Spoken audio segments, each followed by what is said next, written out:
Welcome back to my channel. I am your favorite mother of three, Bougie Vintage, and today's video is a get ready with me. This is probably the last or one of the last videos I will film before the month is over. Today is April 28th. That means we are 1 day shy of my champagne birthday, and I'm super excited. I don't know why I'm so excited for my 29th birthday. I literally have no idea. God, what you got for me? God's gonna surprise me tomorrow. I'm really excited. You know what? Usually on my birthday every year, God does something crazy. 4 years ago on my birthday, I found out I was pregnant with Salem. And, well, not on my birthday, the day before my birthday, I found out I was pregnant with Salem. I don't remember what happened the next year, child. God usually does a thingy thing on my birthday, so I'm super excited for my champagne birthday, 29, honey.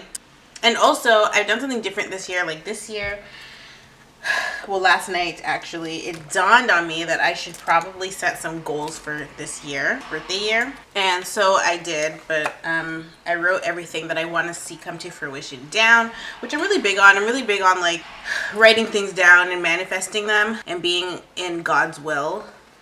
So I did that last night, and ooh, child, I'm excited to see it come to life, honey. Usually the things I write down happen, so I wrote it down. I made it plain, you know, have a plan, and I'm gonna let God do the rest. But other than that, I'm ready to see where life is going to take me in this season, in this year. And I'm so grateful and thankful to God that I even get to see my 29th birthday. Like, child, the things that I've been through. I should not be here, but I am by the grace of God. So I'm really, really, really happy. I'm using my Pat McGrath palette today. I never use this. I'm breaking it out, girl. I guess I'm going to talk about Married at First Sight, because, girl, it is a royal mess. Like, you guys warned me that the season was a royal mess, but it's actually a royal mess. And so I'm just going to go over all the couples and tell you guys my thoughts on them, because I can't really review the show when we're on like I think the last episode airs tonight. So I'm going to try to have this video up before the end of the night, but it's already, well, it's only 12:30, so hopefully I'm done filming in time to get this video up. So there's a couple that's named Ryan and Clara. Clara is a white lady. She's a flight attendant. And then Ryan is, he looks biracial. So he's like racially ambiguous. But both his parents are black. They're just fair skin. And so I was kind of alarmed at first about Clara because she sounded like she had a fetish. She literally said, like, when they asked her what she thinks that she's going to be matched with or how she pictures her husband, she literally said racially ambiguous, like he would not be white. And so when I heard her say that, I was like, what you mean, ma'am? Why is that what you think that your husband is going to be? And of course that's what he is. I guess she has a type. So when I heard her say that, I was not here for it. But I have to say that they look like a couple that would have met on the outside. They don't look like they were just thrown together. He looked like he liked white women. You know what I mean? You know what I mean, Jelly Bean? Okay? He looked like he likes white ladies. So I was like, okay. He's cute. I mean, I would change his beard a bit. He looks good with the facial hair, but he needs to coif it a bit more, you know. I'm always here for a good beard moment, but he needs to do something with it. Yeah, you could tell right off the bat that he was more into the Caucasus Mountains.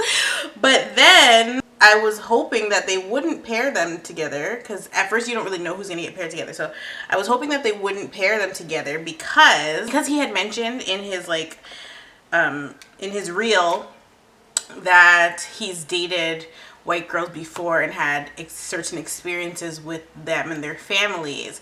And so when he said that, I was like, okay, so why haven't you moved on, sir? Like, why are we still going for that, you know? But to each their own. That's the thing, like with preference, if we're gonna call it preference. If you're only attracted to one type of person, well, you may never find who you're supposed to be with. But like, if I had that experience as a black man while dating somebody of another race, I would just, you know, hang it up flat screen, throw in the towel, get some Gatorade, girl. I wouldn't be going for it over and over again. I don't have time. But like I said, to each their own. And so one of the first things I noticed about their relationship was that they were unequally yoked, because Ryan is very church oriented, I'm gonna say. He wants his children to be raised in church, and Clara is like the opposite. Her experience with church, I guess, has turned her off from church, like a lot of us have been turned off from church. She basically was saying like she wants her kids to know that they can choose a different religion. It doesn't have to be Christianity or whatever she was raised in, and they are not going to be forced to go to church. But that's really important to Ryan. So when they pair them together, I'm like, why would y'all do this? Especially because Pastor Cal is on the show. Like, why would you pair Ryan, somebody that has those values, with somebody that is lacking those values? I would personally be very frustrated with that scenario. So I didn't think that that was a good matchup. But then when Ryan spoke to her mother, she was basically saying like she never used to go to church either until she had children. Until she had Clara, she started going to church and realized that this is something that she wants to incorporate in her child's life and raise her that way. But her husband never went to church. And I believe they're still married. Now, Clara is actually very outspoken, and it can be problematic. It did prove to be problematic. And so because of that, Ryan was kind of like trying to tell her that she needs to keep her mouth shut. He didn't say it like that, but he was alluding to the fact that she needs to remain quiet in certain situations. And I agree to an extent, but he does have a very controlling energy about him, and he wants to control situations. And I was wondering if he was a Taurus, because child, we all about control, honey. Because she is white, she is very opposed to keeping her mouth shut. And so I really don't know if they're going to remain in their marriage, because one thing that was being displayed throughout the season is that in all her past relationships, she's moved at a certain pace, and she's not done that with her husband. But it's not her that doesn't want to move forward and have intimacy, physical intimacy, intercourse. It is Ryan. And I thought that this was strange. And so the reason it's strange is because, well, one, they're married. And yes, I get it. Like, they just met. But they are attracted to each other. They do like each other. But he is holding out on having sex with her. And so he has this whole thing where, one, he's never said I love you to anybody before, like in a romantic setting. And two, they are doing things in the bedroom, but it's only like it's pleasing him. I think she's only like, you know, giving him the gawk 3000 every night, and she's not getting anything in return. And I would just feel like a cheap whore if that were me. Like, no. There's certain times in your marriage that'll obviously be the case where, you know, somebody's in the mood for something and you're not. But to constantly be doing that every single night and you're not getting anything, girl, I will be out the door, okay? You are not about to make me get on my knees every single night, and you're doing what? What about your knees? Like, not me, honey. Not me.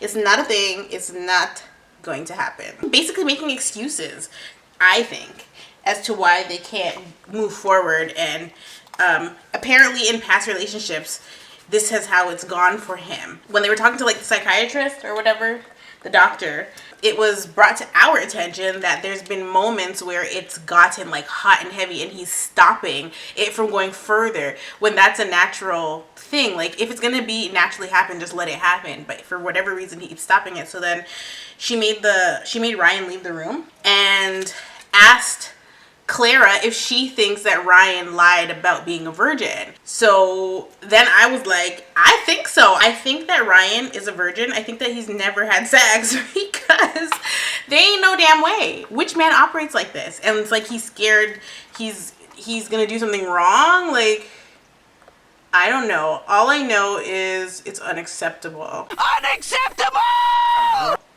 For him to be stopping what's natural.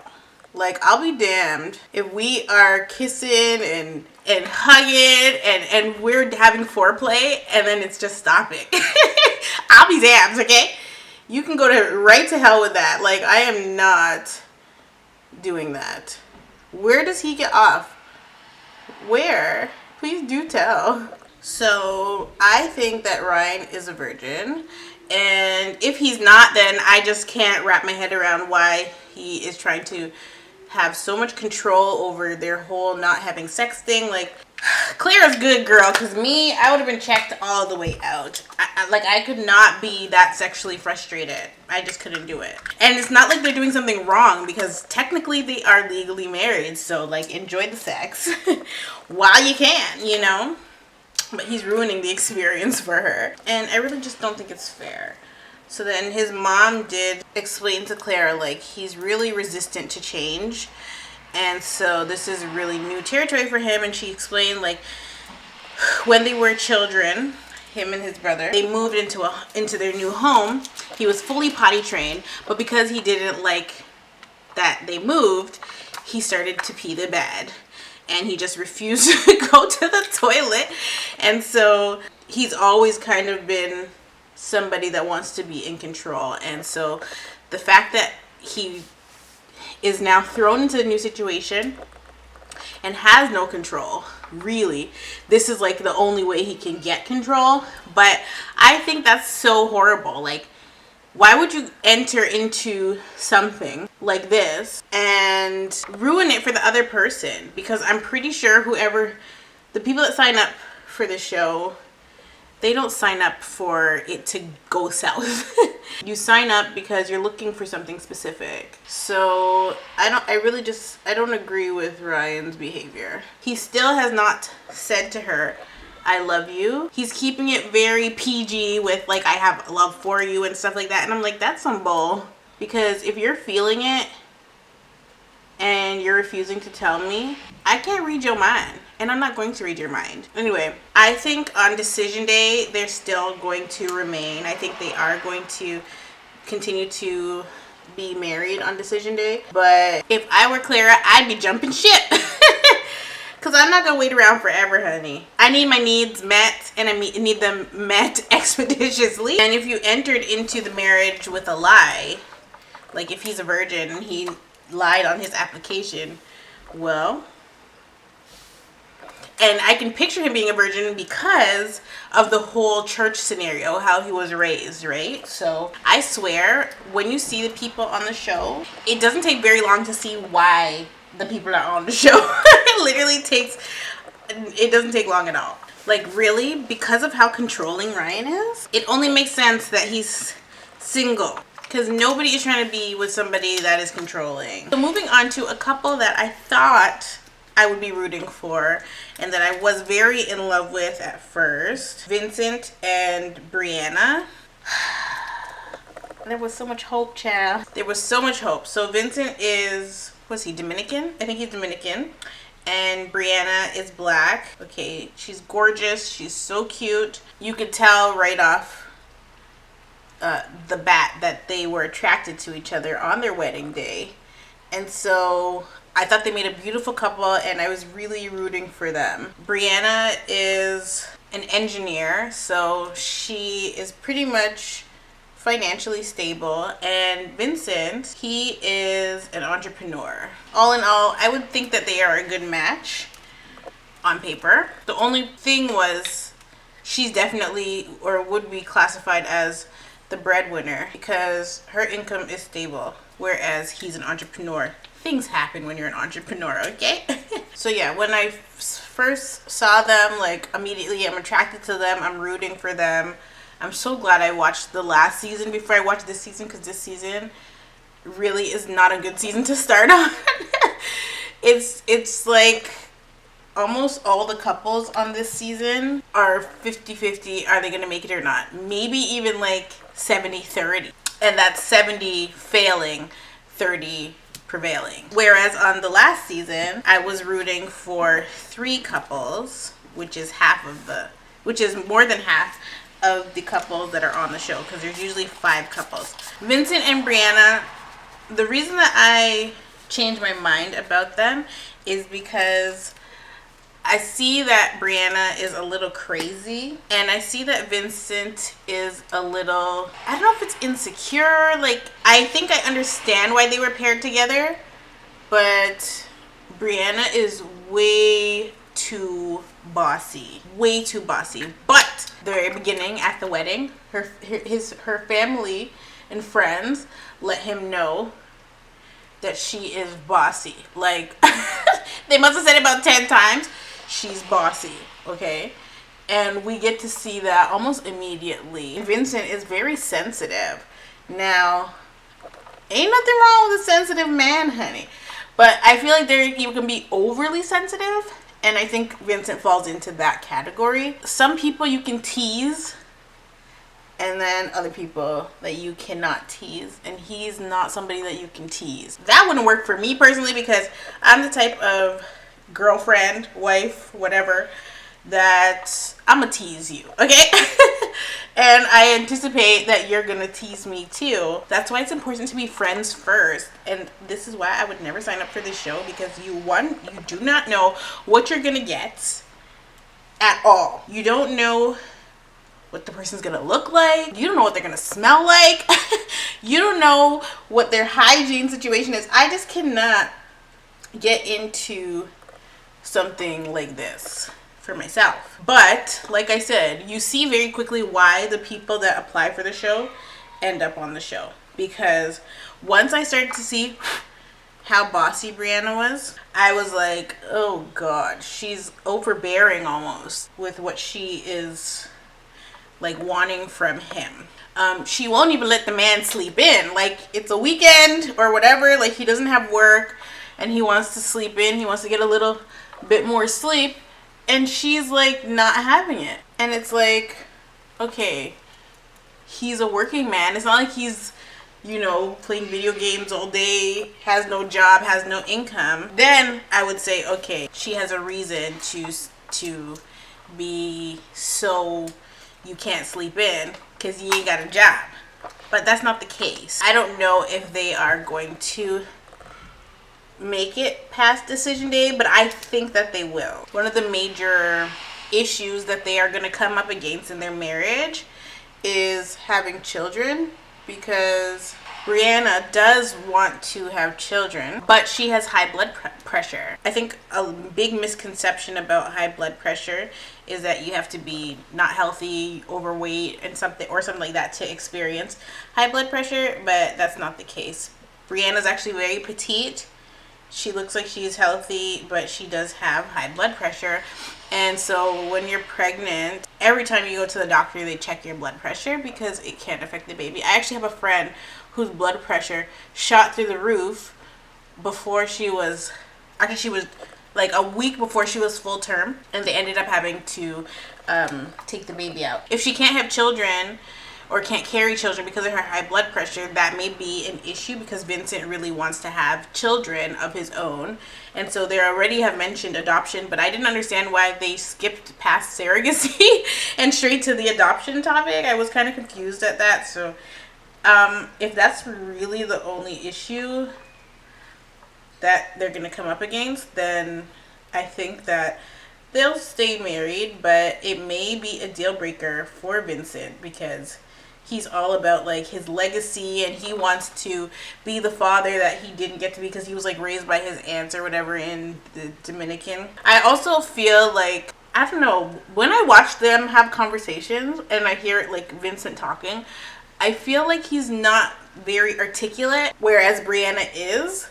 And so sometimes I feel like I see her kind of like fade out of the conversation, but I could be wrong. They're compatible, but they just have a lot of things they're gonna have to work through. And if she continues to be super duper bossy and like trying to like be a mama to him instead of a wife, they may get into a lot of arguments, especially because she tries to like get him to do stuff that she knows he's not comfortable doing. He doesn't like to look out of place, I believe she said. And so she used to dance, like tap dancing and all this stuff, and she took him to like a salsa class or whatever, and he was so uncomfortable. And like, I think it's good that she's trying to get him out of his shell and out of his comfort zone, because that's the perfect balance in a relationship. Like for me, I've always kind of been scared to try new foods. Like I stick to what I know, but my partner gets me out of that, right? And I've tried so many different foods since I've been with him, and that's important. Like your spouse is supposed to bring the best out of you, and they are supposed to get you to try new things. So I think it's good that Brianna does that, but Vincent is so closed off to it. He just like clams up, and then he kind of gets an attitude when he's not feeling comfortable. If we got to decision day, I feel like Brianna would say yes and Vincent would say no. But out of all the couples on the show, I think they are, one, the best looking together, and two, the most likely to make it. They were actually one of the first couples to consummate their marriage, so shout out to them. It happened organically. It was natural. They didn't force it. He called it magic, girl. And so at this point, this is like the first couple episodes, so at this point I was like super lit about them, but then as the episodes went on, I started to kind of withdraw my fandom. And I really didn't have anywhere else to put my fandom, because everybody else can just cancel the season, honey. I mean, the season's about to be over tonight, but yeah, there's nobody else that I was really rooting for other than them. And then I stopped rooting for them. I guess Vincent had done something to annoy Brianna, so she wanted to know if she'd done anything to annoy him. And she asked him, and he spoke his truth and explained to her what he didn't like. And I guess she didn't like his answer, but you asked him and he told the truth, so I didn't understand why she was mad. So then she got upset or whatever, and she didn't like the way he responded. Like, I guess she in her mind thought she was perfect. So when he told her she ain't perfect, your doo-doo does stink, she was offended by it. Basically paraphrase what he said, and that's one of my pet peeves. Do not paraphrase me. If I said something, I said it, and I said it exactly how I wanted to say it. Don't go spinning it around and saying that I said something I didn't say, because she was trying to say he called her rude, and that's not what happened. He basically answered her question truthfully, told her what he didn't like that she did, and then used it against him. And I didn't think that was healthy. And then at that point, I saw why she was on the show.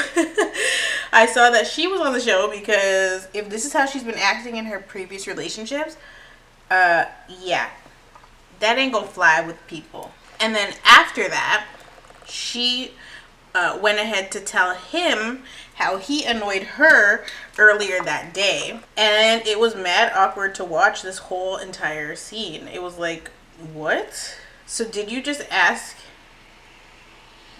literally just ask him that so that she could tell him what he did to piss her off? Like, why would you do that? Like, why would you do that? I don't understand the logic behind it. Hey, as long as they're both willing to work on the relationship, I think it'll be fine. So then we get to Jacob and Haley. Jacob is 38 and Haley is 28. So basically why she signed up for the show is because she's always made to be the bridesmaid and never the bride. Not a good reason to sign up for a marriage show. Just gonna put that out there. And then Jacob signed up because, well, he almost 40, and right out the gate you can see that he that there was going to be issues with these two, because Jacob seems to be stuck in the 80s. He loves everything 80s. His favorite car is a DeLorean. Haley didn't even know what a DeLorean was when he mentioned it, and he's like, have you ever seen Back to the Future? And she's like, oh, that's what that is. It was awkward as hell. He's obsessed with like fanny packs, which so am I. You know, I love a good fanny pack moment. But like, he takes 80s to a whole other level, and like, he's like a Mr. Fix-It kind of DIY guy. He gets his projects wrong. Like, he's a little quirky. Haley didn't anticipate that when she signed up for this show that this is who she would end up with. And so she's had a hard time adjusting to being married, and also just being married to him. They consummated their marriage, but Haley admitted that she only did that the first couple of nights because she felt like she was obligated to, because she was married.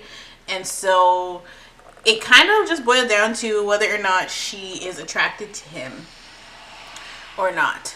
And I don't think she is. I think he is attracted to her, or at least was attracted to her before they got to know each other. And then there was this big incident about him. He had purchased her an $800 bracelet, and she left the bracelet at her mom's house in a different state. And then he thought that was like rude and a slap in the face. And so there was like, they just keep going back and forth about this bracelet. They keep arguing about it because he keeps bringing it up, and he feels disrespected by it. And I totally get it. I can't say that he's wrong to feel that way. And then her and her mom are like kikiing about the bracelet, and her mom's like, I will overnight it. I will overnight it. I'll send it. And they're basically calling him tacky for continuing to mention the price, but it's the whole principle of it. And then she made no effort to retrieve the bracelet, and like was being rude about it. And they've gotten in multiple arguments. I do not see them making it past decision day. If they do stay together, I think they're foolish too, because they're clearly a little bit incompatible. A lot of bit incompatible. I think he needs somebody that's more quirky. Haley is not quirky. At one point, Haley said that they had chemistry. I was like, where, child? I didn't see it. I couldn't feel it through the screen. You know, you can feel it. I couldn't feel it. The chemistry is not there. If it was, they would be in the honeymoon stage and not like 4 years later where you're just arguing. Like, no. Haley seems pretty normal, but she's been single for 7 years. I don't know if she doesn't know how to be in a relationship anymore because she's been single so long, but I don't think there's anything wrong with being single for 7 years, girl. That's a good damn time to be single, but it is also very long. I think it is long if you never wanted to be single that long and you just are. It's like you start to think like, okay, is something wrong with me? Like, why am I single? Am I ugly? Is my personality poop? But it is very possible to forget how to be in a relationship if you've been single that long. And not only that, if you are single for 7 years and your last relationship was in high school, like, you probably aren't going to know how to navigate a marriage. You haven't had enough experience. And so to jump right into a marriage after being single for 7 years is kind of mental. So again, you see why people are on the show.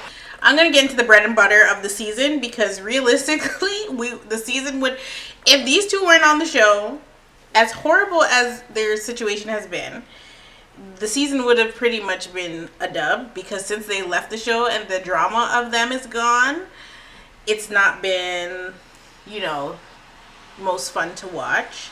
Because none of the couples are like couples that you want to root for, it makes it hard to keep wanting to watch the show.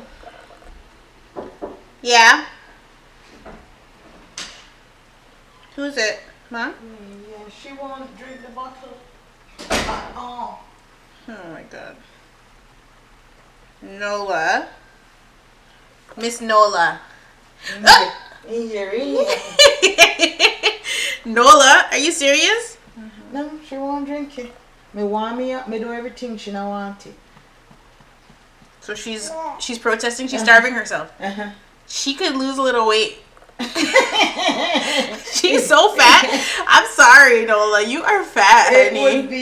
It would be a relief for our arms, and especially because she don't want to go down. Gal, pick me. Did you carry arms with you? Take her, make me go finish it with them macaroni. See them about. I'm not macaroni. Nola, you're lucky. You came at a good time. Wait a second. From the time you disappear, you not start filming yet? I am filming. Oh, Mom. Please make sure. I hate when you don't cut out what me not fi say. You didn't say anything wrong. What am I editing out? Just my voice, period, and my patois. I will do no such thing. You're the star of the show. Then I'll sue you. You hear this? They hear nothing. This is why I don't edit you out. You're so good. Yeah, the go cut you out. Nola, tell your grandma to get a grip, sis. What is she burping for if she never ate? No, that's what she's been doing though, burping a lot. She must have burped 4 times and she not eat the food. One thing about my babies, they love bosom. They are my bosom buddies. Oh, literally. They are literally my bosom buddies. Because what is happening? You came at a very good time, Nola. Because I was just saying that. I was just about to get into Chris and Paige. So my thought is open. I didn't start talking about them yet, so it's a good time for Nola to steal me away for a little bit. So the main attraction is Chris and Paige. And I know a lot of you that watch these kinds of videos don't watch the actual show. So this is a black couple, okay? And usually I'm rooting for everybody black. But in this case, na ma'am, okay? So basically, from the like audition tape kind of, or like the pre-reel, I could tell this man, Chris, was gonna be an issue, honey. I could tell he was gonna be problematic, and he proved to be just that. Long story short, when Paige was walking down the aisle, you see Chris mouth the words, "Oh shit." Now, that can be taken in more than one way, but it was a negative way. And we would soon learn this because Chris let it be known out the gate that he was not attracted to her. However, his father was, which was very strange. His father was attracted to her. He even made the statement to her that she is his kind of woman. And the fact of the matter here is that, child, I just held this up like it was my mirror. I was like, I cannot. The fact of the matter here is that Paige's body, crazy, okay? Her body is insane, okay? She has a nice small waist, and her booty is just colossal. Like, it's just really big. And so Chris was basically like, Paige is a butterface. That was his attitude. Not even his attitude, that's what he said. And so the whole purpose of this show is to find love, you know? It's not to date who you always date. It's to come out of the box. And this is the first time, even though I haven't really watched like every season, this is the first time on the show where I saw such a negative reaction from a man in terms of the woman that walked down the aisle. So Chris kept saying, on paper, it's great. I think, you know, on paper, we work together. She's an accountant and she's in real estate. He is an entrepreneur who supposedly is getting to the bag and well on his way to building an empire. And so that's why he wanted to get on with his life and build a family. He signed up for the show wanting a baddie. You know, he wasn't sure what he was going to get, who was going to walk down the aisle, but he got what he got and he was not impressed. And so, like I said, right out the gate, I could tell his energy was like, ew, like, ew. I could tell that he was feeling himself like he thinks he is God's gift to mankind, to womankind, and his chest is high because in my personal humble opinion, baby, he looks like a bulldog, okay? So a pit bull. So I'm not really sure why Like, he had his chest so high and thinks that he's so attractive that he should date somebody that looks like Rihanna and Beyonce. Because that's what the energy he was given. Like, his woman has to be the baddest thing walking. And I will say that, you know, I think Paige is pretty, but I'm not dating Paige, so it doesn't matter what I think.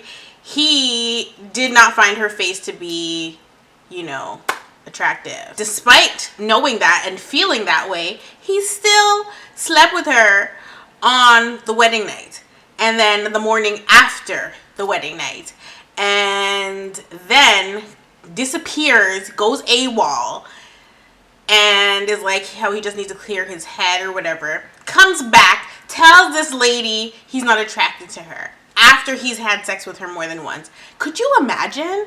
At that point, I'm like, is this guy okay? And what boggles my mind is that even after this, even after finding out this information, she now knows that he's not attracted to her. She still is trying to pursue a relationship with him, and it's hot and cold, and it's a hot mess, and they're still having sex. If somebody tells me they're not attracted to me, I'm not going to be having sex with them anymore. Like, I'm very confused. And not even just that, but unprotected. Girl, are you... And because he had this thing about a honeymoon baby. But, like, you know you're not attracted to her. Why are you sleeping with her without protection if you don't even like the way she looks? You know your baby can come out looking like her. Like, the logic was non-existent. So beyond that, they still go on the honeymoon or whatever, and then they go to like breakfast, and the producers are telling him he has to tell Paige what he found out. So at this point, because they had sex, I'm thinking there's only one or two ways this is gonna go. Either he has an STD and he did not tell her, or somebody is pregnant, because there's no reason that he is acting this way, talking about he doesn't want to tell her.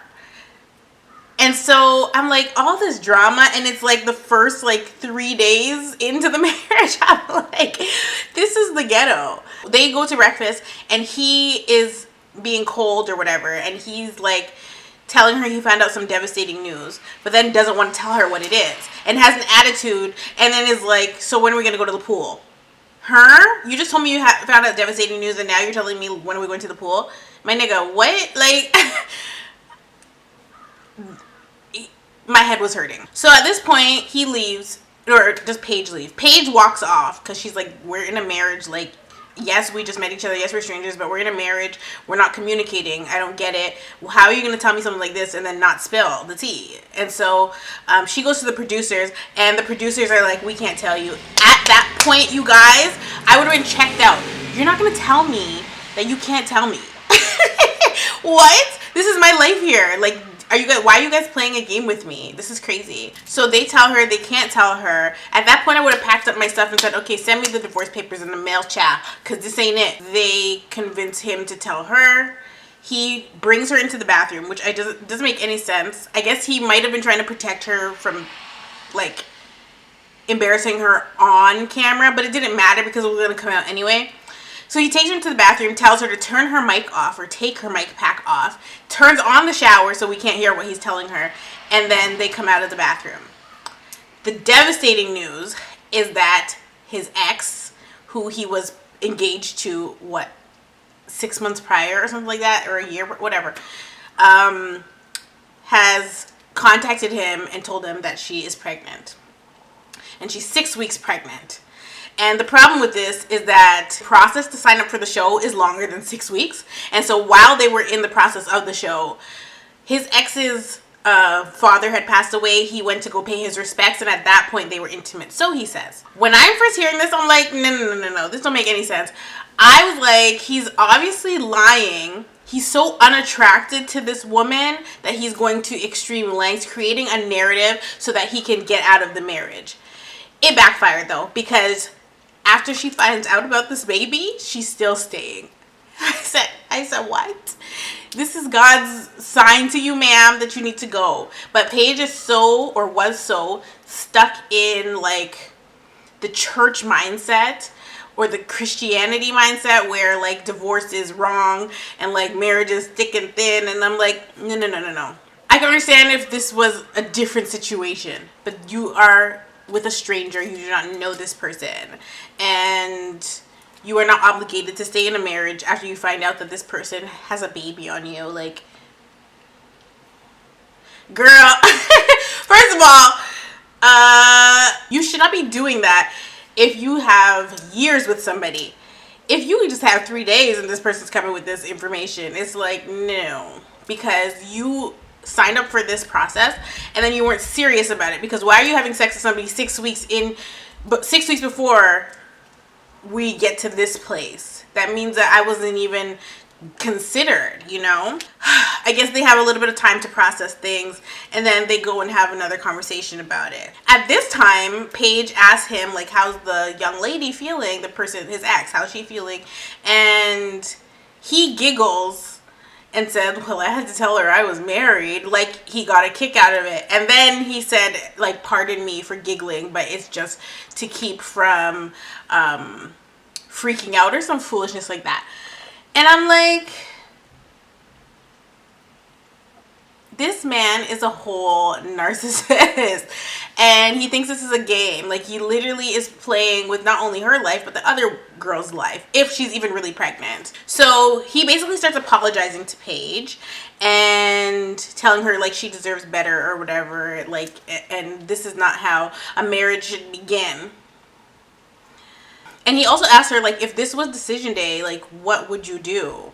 I think she said that if this was decision day today, she would probably pack up and leave.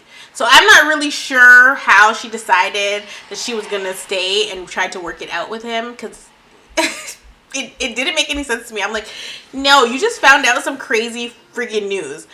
Why are you staying? This is your out. You could tell that there's so many red flags with this guy. And so I'm starting to think, I'm like, okay, he's made it clear that he makes like 4 times the amount of money that she makes. Is she holding on because she wants to live lavishly? Like, she didn't give that energy off, but it just didn't make sense that she would be staying in this mess of a marriage if she wasn't considering those things in the back of her mind. So one thing that really confused me about these two is that he has stated multiple times he's not attracted to her face. And even though that was the case, he was still trying to work on the marriage.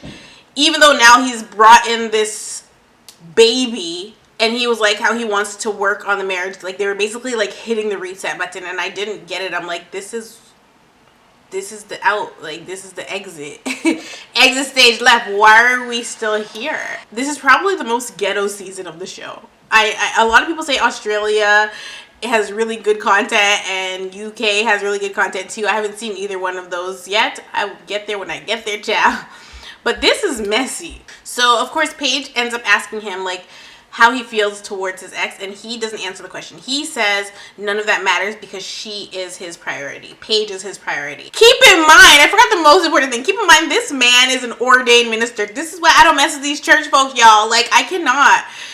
The men of the church, some of them, not all of them, a lot of them just use God to cover up a whole bunch of mess, and it's not okay. And so he's an ordained minister, but he does not actually still preach. But his father and his grandfather, and he comes from a line of ministers, and in my personal humble opinion, his father was checking for Paige in front of his wife. So I'm not surprised, or I would not be surprised if the father is into some foolishness outside of his marriage, and this is where Chris is headed.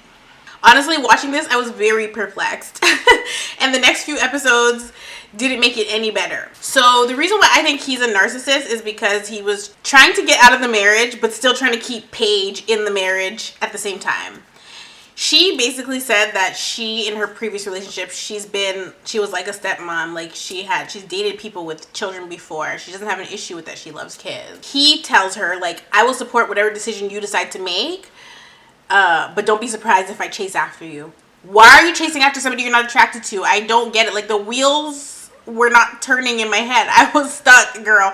I was stuck because I'm like, you don't like her. You've had sex with her. Then you told her you're not attracted to her. Then you had sex with her again. You're not using protection. You're confusing her.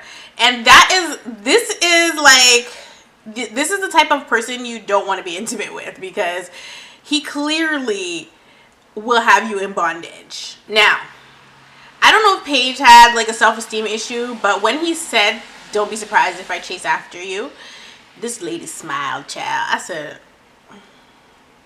I said, get this foolishness off my TV screen. What are you smiling about? He has somebody pregnant right now. He told you ugly, and we're smiling because he's saying he's going to chase after your ugly self. Like, make it make sense, y'all. I could not wrap my head around these two. Fast forward, they decide that they're going to work it out, and then there's a group date with everybody that's gotten married, and there's a girl named Virginia who I cannot stand, but she asked him if he's sure the baby's his. The question I personally felt was valid, but after watching Virginia and her man on the show, I feel like it was more a stereotypical joke. And to me, she didn't need to ask that. She could have thought it. She didn't need to open her mouth and say that. But she's also a freaking drunk, so that's neither here nor there. Now that I've given you that background, we can move on to Virginia and Eric. I cannot stand this couple. I don't think they're gonna make it. Eric has tried to put in so much effort. He is desperate to stay in this marriage, but Virginia is like a mess, a hot mess. In the very beginning, Eric was like, he doesn't really drink and party and stuff. Virginia drinks and parties and stuff. She's 26. He is 34. It's a mess. It's a whole mess. She is acting like she's still 21. She's always has a drink in hand. And then I think because she is that type of person, he then started trying to keep up with her when they are trying to get to know each other. And so he starts drinking, and then they just keep getting in these drunk arguments, and it's not working. Virginia thinks it's okay to fall asleep at your guy friend's house after a night of drinking. It's not okay in a marriage. You cannot do that. You cannot just not come home. And the pastor had to tell her that too. Like, it's just not a thing. It's the same thing. Like, you would not want your husband to fall asleep at some lady's house. It's not cool. So she doesn't get that. She is not here for it at all. So Eric kind of gives off an insecure vibe and also a controlling vibe. And I'm not going to label him anything too crazy, but I would sleep with one eye open if I was married to Eric, child. I mean, he does a lot, and he may be a different way off camera, but on camera, I didn't like what I see. There's a lot of red flags there, and there's a lot of red flags for Virginia as well, but I think they both do too much. One thing that stood out to me about them were the microaggressions and the white fragility. It was real with these two. They obviously got into an altercation with Chris. It got really heated, like Chris wanted to fight this guy because Chris had actually just finished apologizing to the group for what had happened earlier in the day. And then Virginia and Eric were late to dinner, as always. And that's because they were busy drinking or doing whatever they were doing, but they were late to dinner, so they missed the whole entire apology. They came and then had an attitude with Chris. And Ryan, I believe, had just told them that Chris actually just apologized and it was sincere before you guys arrived. And then he was like, okay, that's great, but, and then still continued to have an attitude with Chris. And that's basically how it started. And then it escalated. But the fact of the matter was, it was Virginia and Eric that were antagonizing Chris in the situation and then tried to flip it and be the victims. I was so annoyed. I'm like, this is how they do. This is what they do all the freaking time. And I'm just like, how are you gonna come here, poke the bear, and then try to run and act like he was the aggressor? No, you guys came and you guys are being the aggressors. You guys were being negative after this man had just apologized. You wouldn't have missed the apology if you weren't freaking drinking all the damn time and being late to dinner. During the altercation that happened prior to dinner, Eric had actually pushed Chris or touched him in a way that was defending his wife, but Chris had not been all up in her face. She kept antagonizing him, and so this is kind of what this is what happened prior to and why they had an issue to begin with. But he had no right to touch Chris to begin with. So I would have a problem too if I was Chris, because I did not come here for you guys, even though they're part of the process.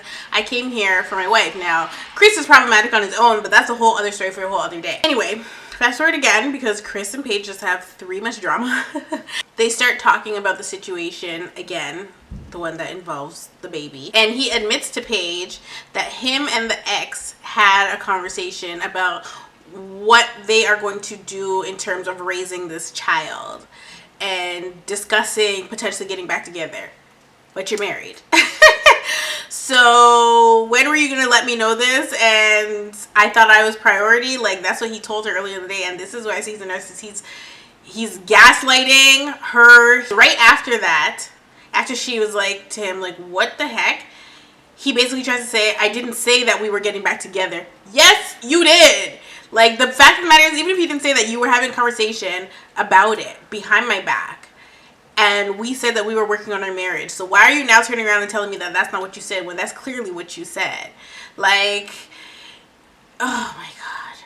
He was so full of himself. The energy that I was getting from Chris was that he would be the type of man to still be messing with his baby moms when he's going to go pick up the child. You know those couples that like Lil Baby, not Lil Baby, like the baby and Mimi. And then now, what's her name is pregnant? Danny Lay or Danny Lee, whatever her name is. She's pregnant for the baby. But the baby's over there back with his baby moms, his original baby mom. So it's like, hello? Like, men with children are just not it. Okay? They're just not it. They're always just going to be messing with their baby moms. And that's the kind of energy that we're getting from Chris. In my opinion, I feel like Paige was too forgiving too early on. And of course, Chris is trying to bring God talk into the situation, but I'm like, this is not the area for this. Like, let's leave God out of it for a minute, because this is not in his will. I can guarantee you that. And so, of course, Paige being naive and this guy being a narcissist, he's then trying to tell her that after he spent a few days with her, like, he's starting to feel himself being attracted to her. And I'm like, no, you aren't. Like, where are these lies, and why are you lying like this? You could tell that he's not attracted to this woman, and she's not his cup of tea. And it's like, why are you gonna keep confusing her and stringing her along? Like, she did not sign up for this. I know it. I sure as hell didn't even sign up for it. To just watch it on TV play out was like hard. At that point, I was like, okay, whatever is in God's plan for these two, because my hands are tied, child. Not that I could do anything anyway, but like, just watching it, I'm like, no, please. I'm like praying for Paige, like, Lord, please deliver her. Deliver her from Pharaoh, please. I'm just gonna talk about Chris and Paige for the rest of this, because everybody, all the other couples are pretty much irrelevant. We got Ryan the Virgin, we got the two drunks, and Haley and 80s guy. Like, I just can't see them making it at all. And then Vincent and Brie, I'm on the fence about. And then Chris and Paige, they don't make it to decision day. So let's just talk about them for the rest of this. So they finish their honeymoon and they fly back home. When they're supposed to move in together, because that's the next part of this process, they get like this apartment to see how it is living with each other. And Chris does not move in. He flies to Chicago for space. When I heard this, I said, child, he gonna go be with the baby mama. He probably never even left the damn city. Like, he is off to go be with his baby mother and figure things out. Probably have sex with her. Who knows? So, of course, before he returns from Chicago, he messages Paige and tells her that he's moving forward with his baby mother. I think that he really just wanted Paige to be like, okay, I'm not gonna go through with this marriage thing. And it didn't work. But then it was like he was giving her hot and cold, so of course she's gonna be confused and stay when she shouldn't have been staying. And obviously she didn't sign up for this. She thought she was gonna get you know, something decent, child. This, like, if I signed up for this process, I'm thinking that whoever else is signing up for this process is really serious about wanting to be married and wanting to have kids and have a life together. And, you know, there's a reason that they signed up for this show.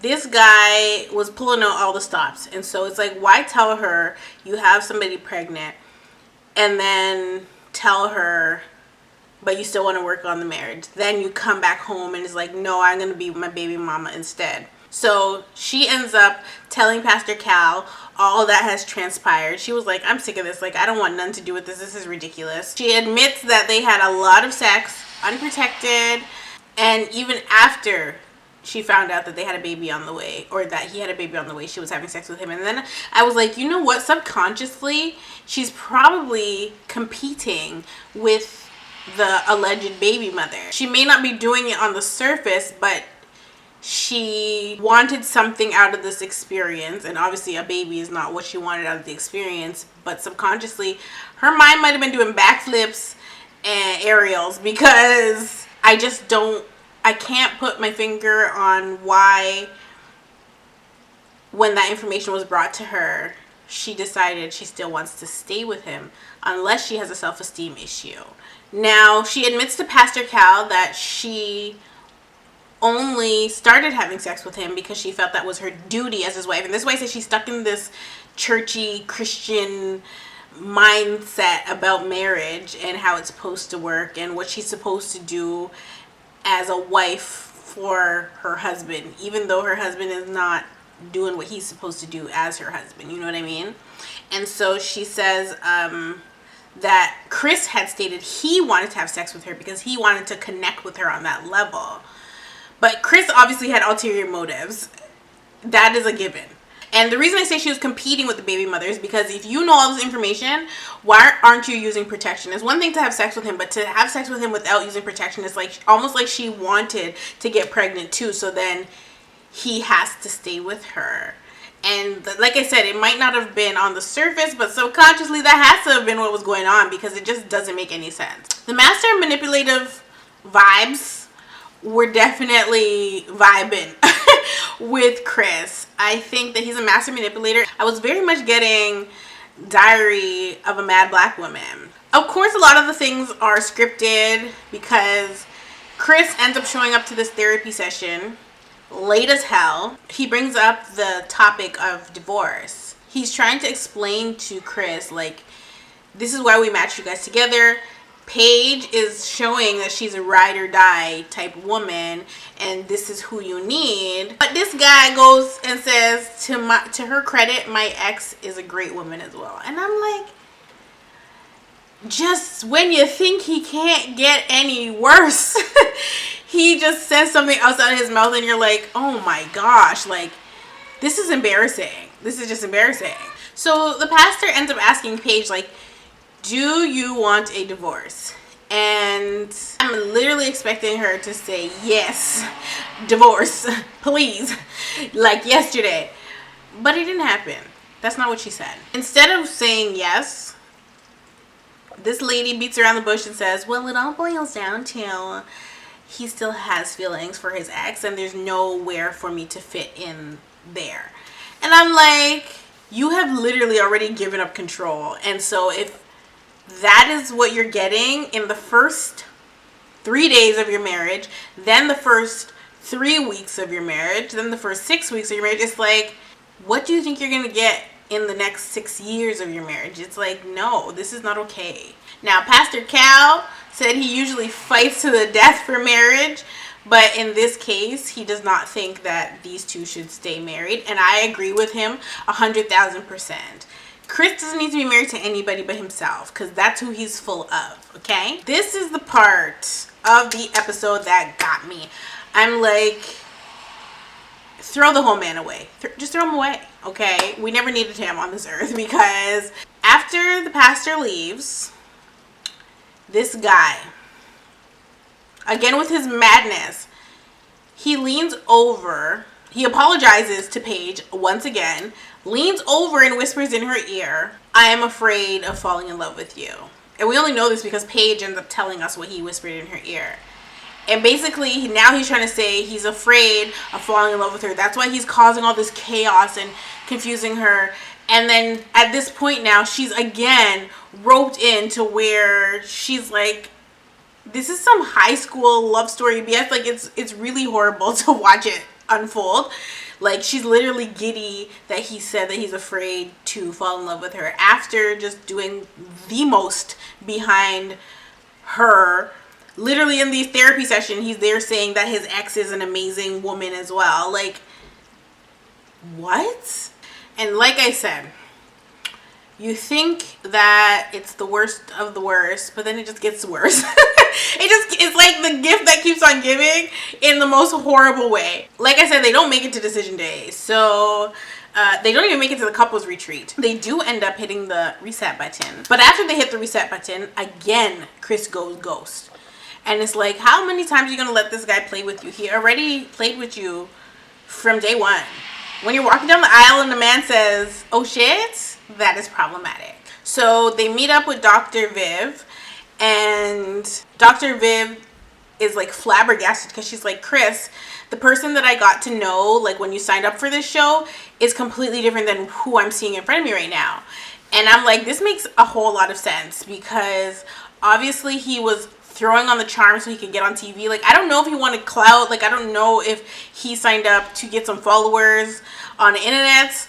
But what it's giving is narcissism. It's giving pathetic. It's giving disgusting. It's giving sour balls. Like, it's not like, he's just not it. Like, and what gets me is he really thinks he's fine. Like, I could just look at him and tell that he thinks he's somebody. Like, he really thinks he is he thinks he's Diddy.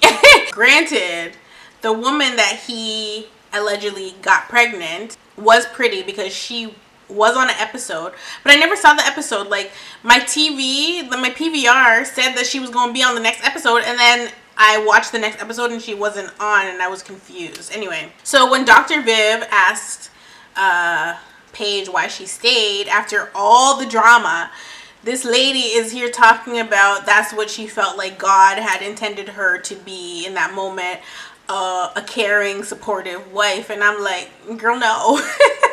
Girl, no. God was trying to tell you, you need to go, honey, and you were not taking the cues. So then she explains that, you know, what she wants or what she wanted from Chris, and all she really wanted was like a phone call a day and something normal and healthy. But then Chris turned around and said that feels forced. And I'm like, how does a phone call feel forced? Like, what is it to pick up your phone or to text, FaceTime, whatever it is? What is to talk to your spouse unless you don't like them? Like, what is it? But you're over here talking about you're afraid you're going to fall in love with her. No, you're not. You're just trying to stay on the show for a little bit longer. Like, ugh. So Chris says his heart is not 100% in it, which was obviously obvious.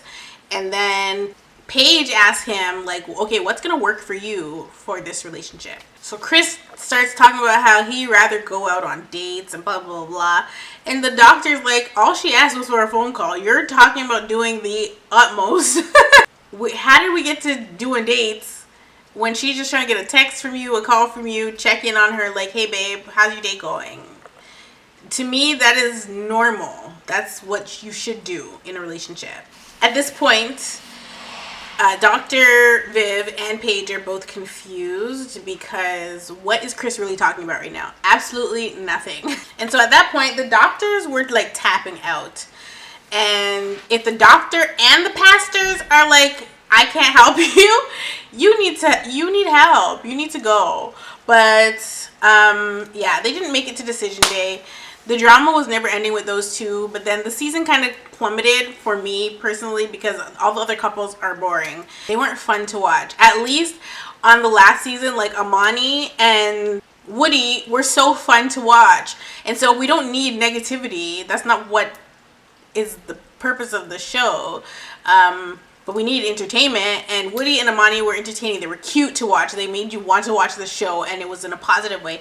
Chris and Paige made you want to watch the show, but just to see what's going to happen next in a negative way. And so I feel like that takes away from the Married at First Sight show. Obviously there's gonna be couples that don't work out, and you're like, okay, why are these people put together? They don't work. But watching Chris and Paige unfold on TV, obviously it's real life stuff. Like, people go through that in real life.